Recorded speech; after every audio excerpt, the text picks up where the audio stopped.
What's up, Meta Nerds?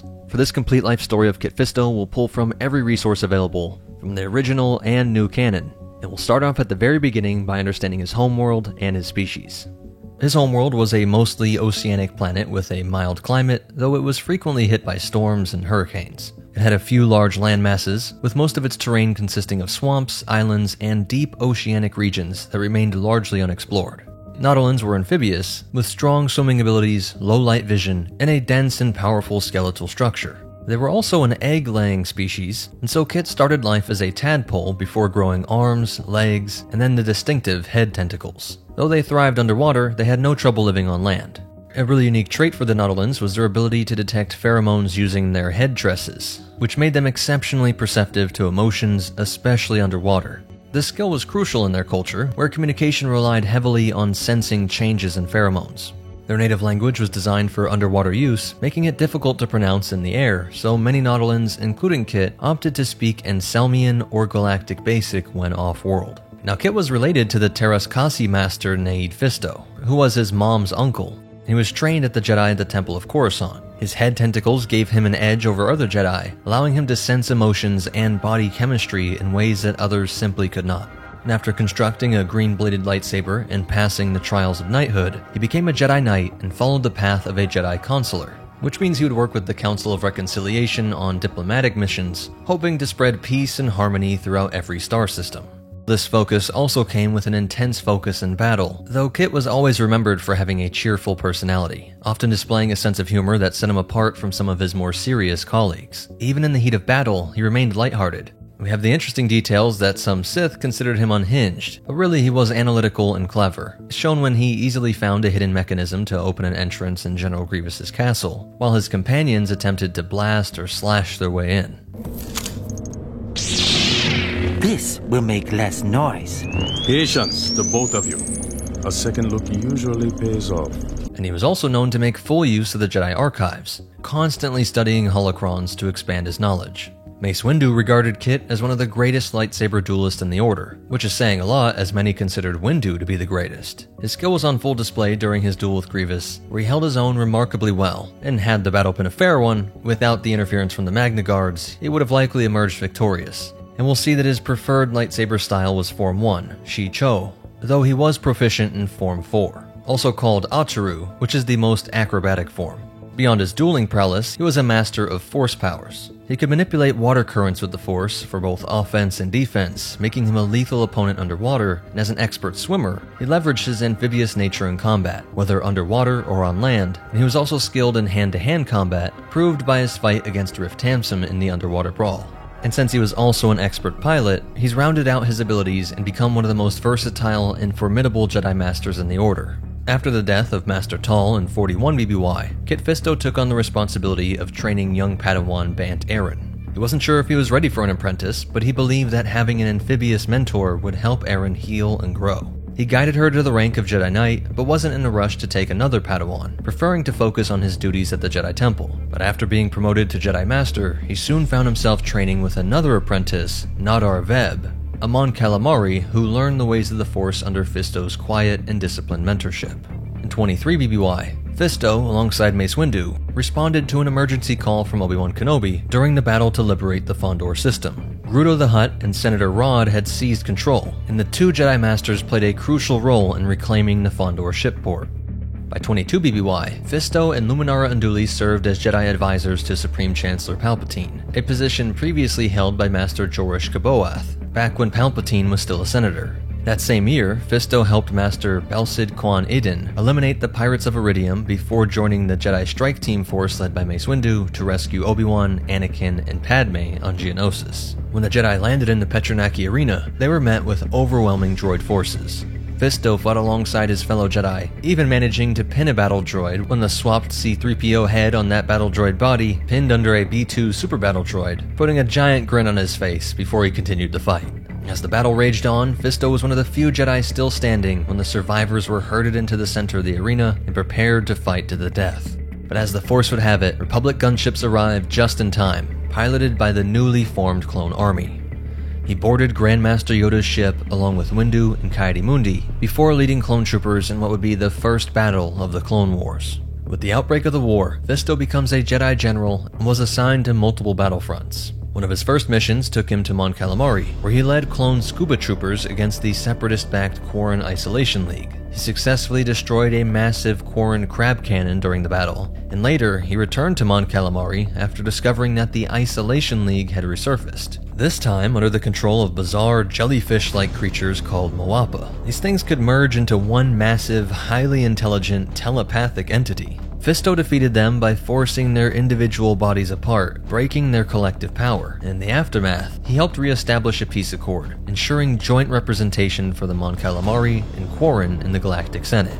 A few months after Geonosis, Fisto and Aayla Secura were sent to Kamino to oversee clone training, and while in Typoca City, they discovered several dead clone troopers. Kaminoan scientists determined that they had been infected with a nanovirus. After investigating, Fisto and Secura uncovered a Kaminoan traitor working with the Confederacy. The confrontation led to a fight against super battle droids, during which Secura was knocked off a platform and dragged underwater by one of the destroyed droids. But since Fisto was amphibious, he quickly dove in and breathed for her by locking lips, allowing her to recover and climb back up. As she did, she was seized by the traitor, who attempted to inject her with the virus. Secura managed to turn the injector on the Kaminoan, killing the traitor instantly. Through all these battles and missions, Kit Fisto proved himself not only a fierce warrior, but also a leader who combined skill, intelligence, and a natural charisma that set him apart from many of his Jedi peers.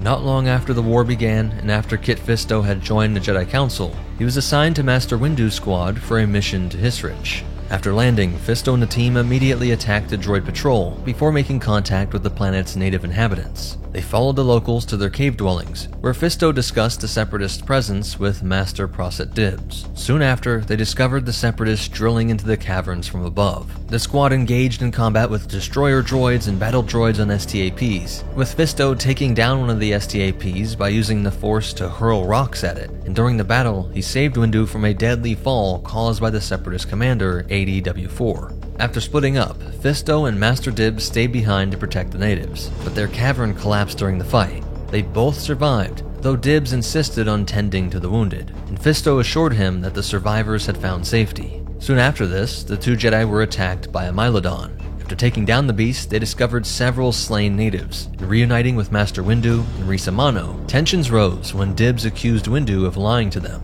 As the confrontation escalated into a duel, Fisto and Mano stood by, saying how their allies shouldn't be fighting each other, and Windu eventually subdued Dibs, and with the matter settled, the team pressed forward to infiltrate the droid base. Fisto made a characteristically bold entrance, immediately attracting a swarm of battle droids, while Windu and Manu pushed deeper into the base, and Fisto held off the droids until he was surrounded. Manu came to his aid, and together they finished off the last of the droids, and with the mission complete, the squad returned to Coruscant, where Fisto took some time to meditate.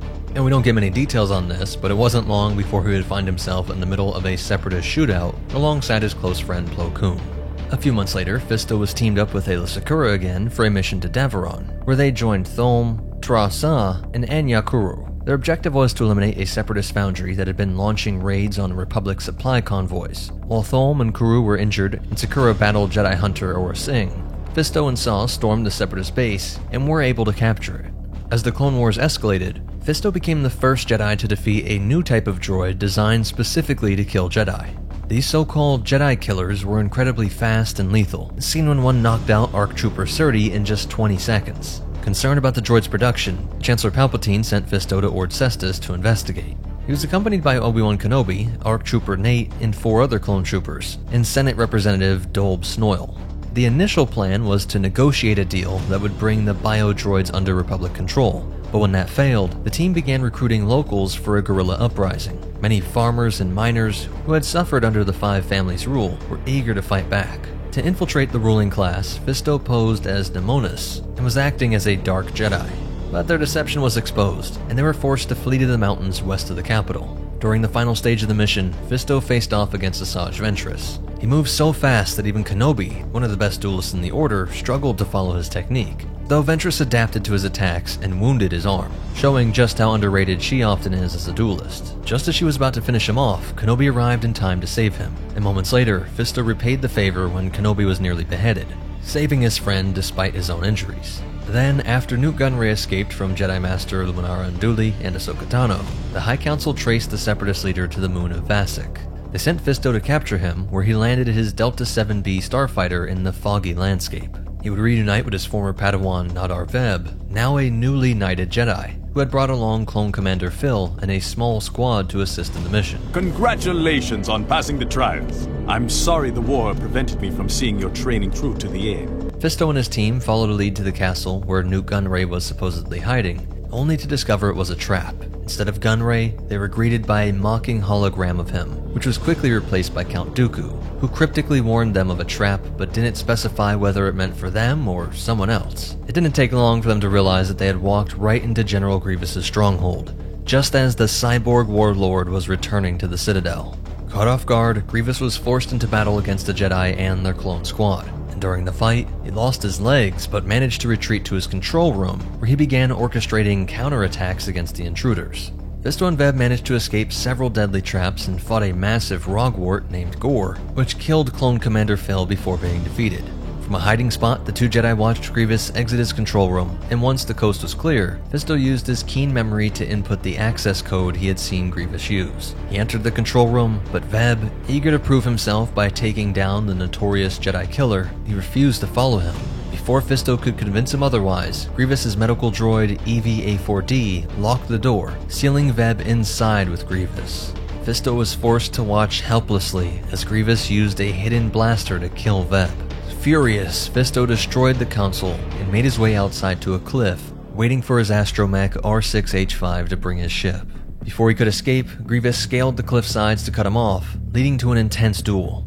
The cyborg initially had the upper hand, using his signature windmill attack with his upper arms while fencing with his lower ones, but Fisto quickly countered, locking blades with Grievous and telling him that he was nothing more than Dooku's pawn. Grievous arrogantly boasted about his power before lunging at Fisto, but the Jedi Master dodged, severing one of the cyborg's hands and reclaiming Veb's lightsaber in the process. Switching to a dual-blade Jar Kai stance, Fisto pressed his advantage, nearly pinning Grievous against the cliff wall. Just as he was about to strike the final blow, Grievous's IG-100 Magna Guards arrived, surrounding him, and ignoring Grievous's taunts and offers of a quick death. Fisto used the Force to leap onto his approaching starfighter, escaping just in time. Back on Coruscant, he reported to the High Council that Veb had died and he failed in his mission to capture Grievous or Gunray. And something that had been weighing on the High Council for years was that despite being highly respected, Fisto declined multiple invitations to join the High Council. He believed that he was not suited for the position, but his leadership and success during the war eventually silenced his own doubts, and while it might be odd that he stepped up after Veb's death, this could be seen as him wanting to take on more responsibility, to be as involved as possible in trying to shepherd these younger Jedi. Fisto continued to serve on the front lines, joining Plo Koon and Jedi Master Todd, along with Commander Wolf and Captain Kendall Ozzel, all working together to liberate Corm's people and their valuable agrosite mines from the Separatists. During the battle, both Fisto and Koon faced off against Ventress once more, ultimately defeating her and freeing the planet from Confederacy control. And this dynamic duo of Fisto and Koon team up immediately after this, going to suppress an uprising at Mabardi Prison. There, they encountered the infamous Gendai bounty hunter Dirge. After an intense battle, they managed to trap him in the catacombs beneath the prison. While Koon was confident they had neutralized him, Fisto remained on high alert, suspecting Dirge would break free, and as predicted, the seemingly unstoppable bounty hunter escaped before reinforcements could arrive. Kit Fisto and a squad of clone troopers were deployed to Rishid, and it would ultimately be up to Skywalker to stop this threat. We later see Fisto and a squad of clone troopers deployed to Rishi to stop a large-scale Geonosian attack. Alongside clone trooper Cooker, he led the charge against the Geonosians, successfully wiping them out and securing the area, ensuring that this crucial Rishi system was safe once more. Then after the Senate hostage crisis, he was sent to Rhodia when Senator Anaconda Farr reported that the planet's wildlife was mysteriously dying. Fearing a possible Separatist return, Farr requested Jedi assistance, and while his clone commander remained on the surface, Fisto searched the waters and eventually discovered a hidden droid generator. Before he could act, the generator activated and turned on the clone troopers, killing them all. As Fisto observed the chaos, he spotted the bounty hunter Rabanino fleeing the scene and he gave chase. Rabanino threw several thermal detonators in an attempt to slow the Jedi down, but Fisto redirected them into the generator, destroying it and deactivating all droids on the planet. Unfortunately, Robonino managed to escape in the confusion, and later, Fisto and his commander reported back to Senator Floir, telling him that the droids were eliminated and that the planet's ecosystem would soon recover. Just as they finished the report, a Quazzle Maw spat Robonino out onto the shore beside them, allowing them to take the bounty hunter into custody. Shortly after the Second Battle of Geonosis, Mace Windu's forces on Dantooine suffered heavy casualties and were in desperate need of medical supplies. Instead of returning to Coruscant, Jedi Padawans Ahsoka Tano and Barriss Offee were tasked with retrieving the supplies from the Ord Cestus medical station, where Fisto was stationed. But the clone troopers escorting them, those of Tango Company, became infected with Geonosian brainworms, which turned them all against the Jedi. And this is just a theory I've had for a long time, but I think these brainworms had an interaction with their inhibitor chip. They aren't just blindly killing everyone, they're not turning on each other, but they are degrading the Jedi, filled with rage and this lust to kill them. The infected clones quickly took over the ship, forcing Tano and Offee into hiding in the ship's ventilation shafts. Realizing the danger, Tano contacted Fisto and explained everything, insisting she didn't want to dock at the medical station for fear of spreading the parasites. But Fisto firmly told her that she needed to bring in the ship so that the worms could be contained and analyzed, reassuring her that they would take every precaution. Tano remained uneasy, but ultimately followed his orders. And shortly after their conversation, Barriss was ambushed by the infected clones and succumbed to the parasite as well. Meanwhile, Anakin interrogated their Geonosian prisoner, Poggle the Lesser, and learned that extreme cold could kill the brainworms. Acting on this intel, Tano ruptured the ship's coolant systems, drastically lowering the temperature. As the ship emerged from hyperspace near the medical station, Fisto immediately dispatched tug crews to guide it in. He ordered his clone troopers to warn the hazard team not to board until the worms were fully contained. And sounding the alarms, he prepared the sub-zero conduits to freeze out the parasites. Despite difficulties in slowing the ship down, it eventually docked with the station. Once the temperature dropped below freezing, Fisto led a team on board. Upon entering the control room, he found Tano curled up next to Offee, both barely conscious from the cold. And Barriss no longer showed signs of infection, and with her last bit of strength, Tano weakly told Fisto that they had brought the supplies. He reassured her that she had done well and should rest, knowing that the crisis had been averted and the mission was complete. Sometime later, Ahsoka woke up in the medical bay aboard the station, with Anakin sitting beside her. The first thing she asked was about the worms, and before Anakin could respond, Kit entered the room saying that he could answer her question. He explained that he had analyzed the parasites and confirmed that they were the same brainworms encountered on Geonosis. Smiling, Fisto acknowledged that Ahsoka had been through quite an ordeal before leaving to give her and her master some privacy. A while later, we see that Fisto was present via hologram when General Grievous broadcasted his capture of Jedi Council member Eeth Koth. Later, he assisted Plo Koon in rescuing Obi-Wan Kenobi, Skywalker, and their team from the Citadel after their successful mission to extract Master Peel. Piloting his light interceptor, Fisto led a squadron of troops alongside Masters Saesee Tiin and Adi Gallia. Engaging the blockade around the planet, they provided cover for Koon's gunships as it flew to extract Kenobi and Skywalker's team. Once they had rescued their allies, Fisto escorted the gunship back to Koon's Venator-class Star Destroyer, and the group returned to Coruscant to report to the Jedi High Council. Then, when peace talks between the Quarren and Mon Calamari collapsed, Fisto was sent to Dak alongside Ahsoka and a company of clone scuba troopers to aid Prince Lichar in defending his people.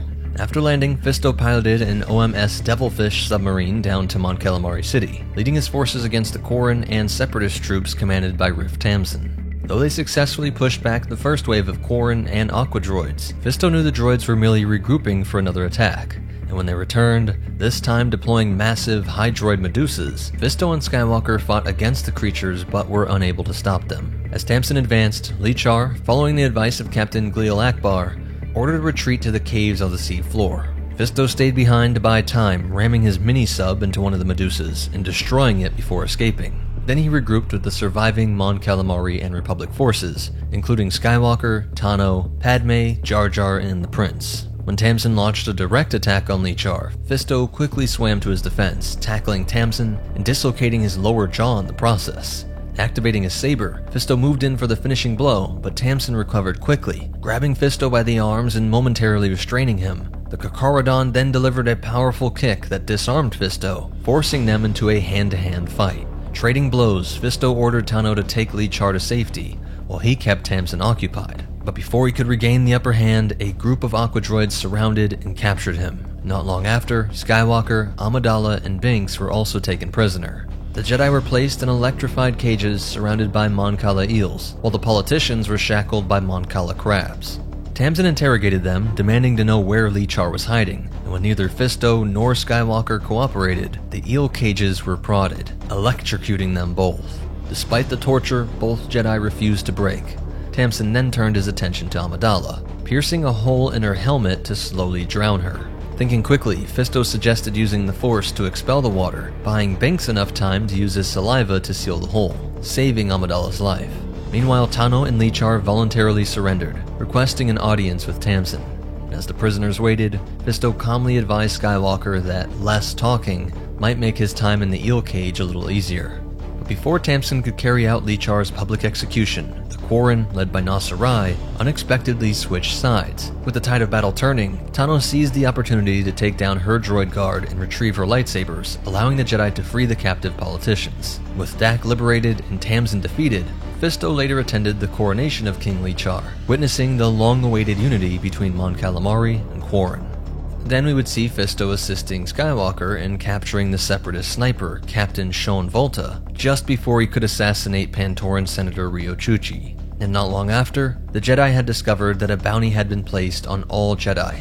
To eliminate the threat, Fisto joined Mace Windu, Saesee Tiin, and Agen Kolar in the assault on the Rig, the headquarters of the Crimson Nova chapter of the Bounty Hunters Guild. While the others fought their way through the bounty hunters, Fisto slipped away to the prison cells. There, he freed the captives and rallied them into a full-scale uprising, reminding them of how they had been wronged by the bounty hunters. With the prisoners revolting, Fisto rejoined his fellow Jedi, and together they overwhelmed the Guild, forcing them to cancel the bounties on the Jedi.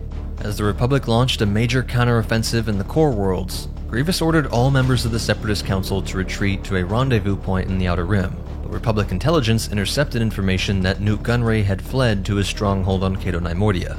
Fisto, alongside Obi-Wan and Skywalker, led an assault on the Neimoidian homeworld, and after an intense aerial bombardment, Fisto led the ground troops in an attack on the city's energy shields. Following heavy fighting, he and his clones broke through to Gunray's citadel, only for the Neimoidian leader to escape before they could capture him. Not long after, the Jedi Council launched an investigation into the mysterious death of Sifo Dyas. During this time, Grandmaster Yoda began hearing the voice of the long-dead Jedi Qui-Gon Jinn during his meditations.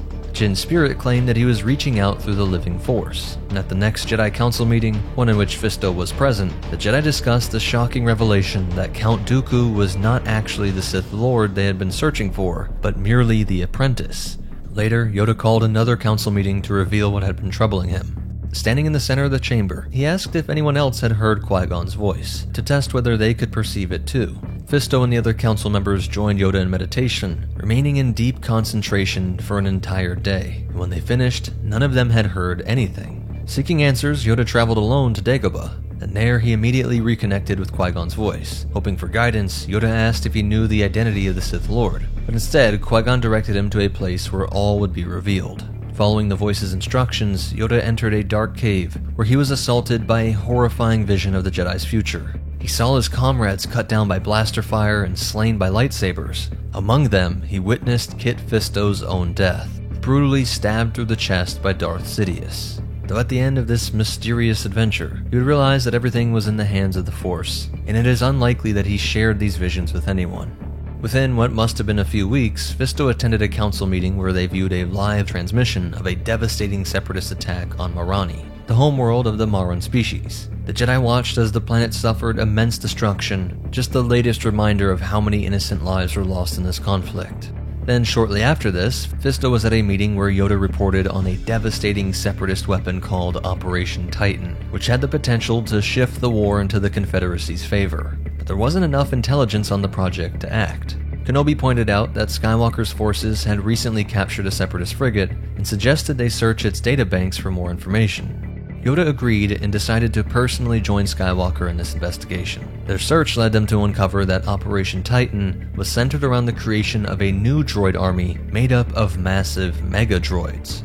Later, Fisto was present when Yoda and Skywalker reported to the Council that these mega-droids were being built on Golotha. They outlined a plan to destroy the facility before the droids could be deployed, and this mission was ultimately successful, being one of the many subtle ways in which Darth Sidious was always in control of the outcome of the war. Whenever one side got too much of an advantage, information could be leaked to the other to make sure that everything stayed in balance, ensuring that the war would rage on until he was ready to spring his ultimate trap.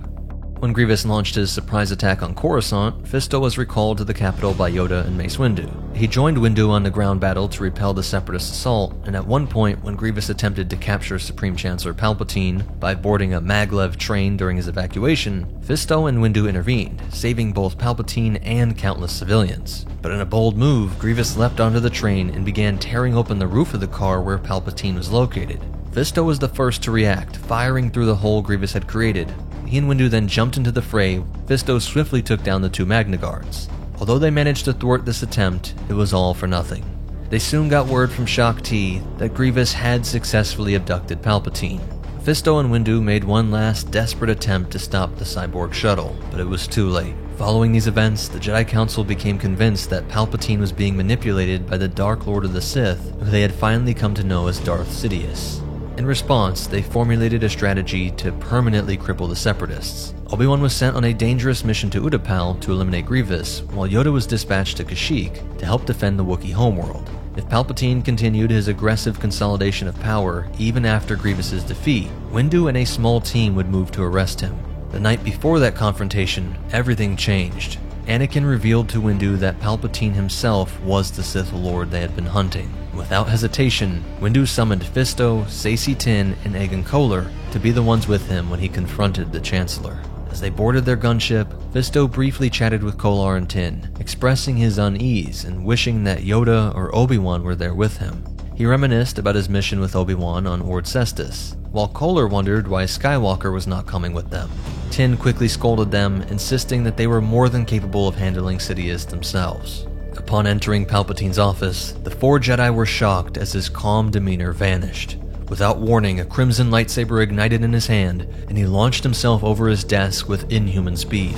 Before they could react, Sidious struck down Kolar and Tiin in a blur of motion, and Fisto barely had time to react, but managed to engage in the fight alongside Windu. He held his ground far longer than the others, but despite his mastery of Shi-Cho, he was no match for the embodiment of the dark side itself, and Sidious's overwhelming skill and power. As Anakin arrived at the Chancellor's office, he caught a brief glimpse of Fisto and Windu battling Sidious, the two Jedi launching a relentless offensive, but the fight ended swiftly for Fisto. Sidious, the very man he had fought to protect just days earlier, struck him down with a lethal slash. But it was Anakin's betrayal that would finally end this battle, Sidious overpowering Windu and blasting him out of the window, marking the beginning of the Jedi Order's downfall.